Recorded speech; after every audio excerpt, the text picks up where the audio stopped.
Belajar kini seronok sekali, guna digital cepat fahami, ilmu dicari di hujung jari, pendidikan maju, bangsa dihormati.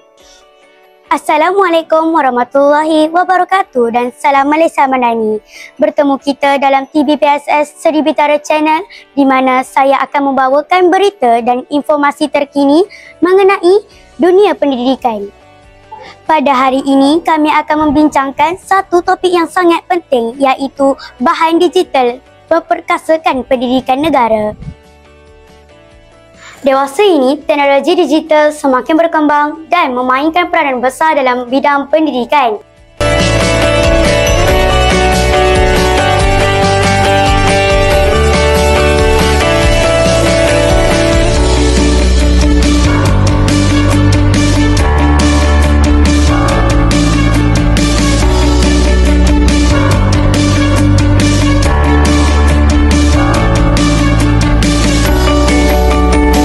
Bahan digital seperti video pembelajaran, aplikasi pendidikan, buku teks digital dan platform pembelajaran dalam talian semakin digunakan oleh guru dan murid di seluruh negara.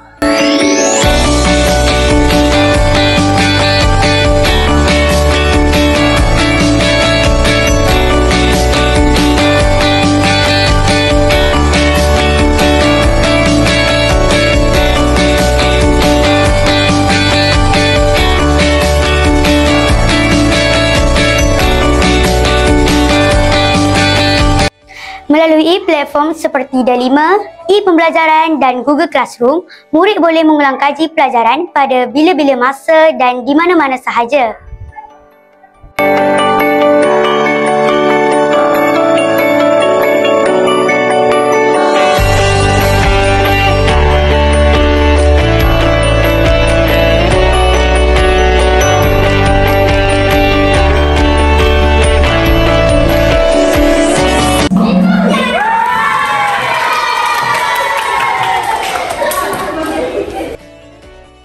Selain itu, bahan digital juga membantu guru untuk menyampaikan pembelajaran dengan lebih berkesan. Contohnya, video animasi dan simulasi sains membolehkan murid memahami konsep yang sukar dengan lebih mudah.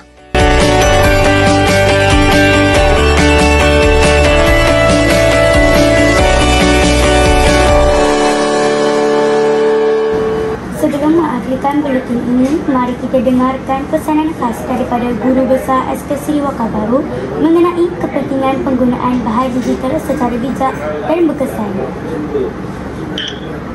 Assalamualaikum warahmatullahi wabarakatuh. Sebagai Guru Besar di zaman AI ini yang mengambil peluang yang ada di dalam apa sahaja bidang, terutamanya kalau pendidikan ni berkaitan dalam ID dalam Kelantan D5, di mana semua bahan-bahan pelajaran dan sebagainya.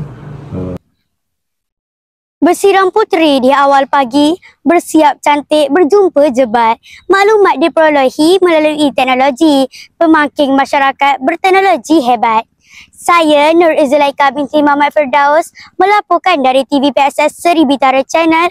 Sekian, terima kasih.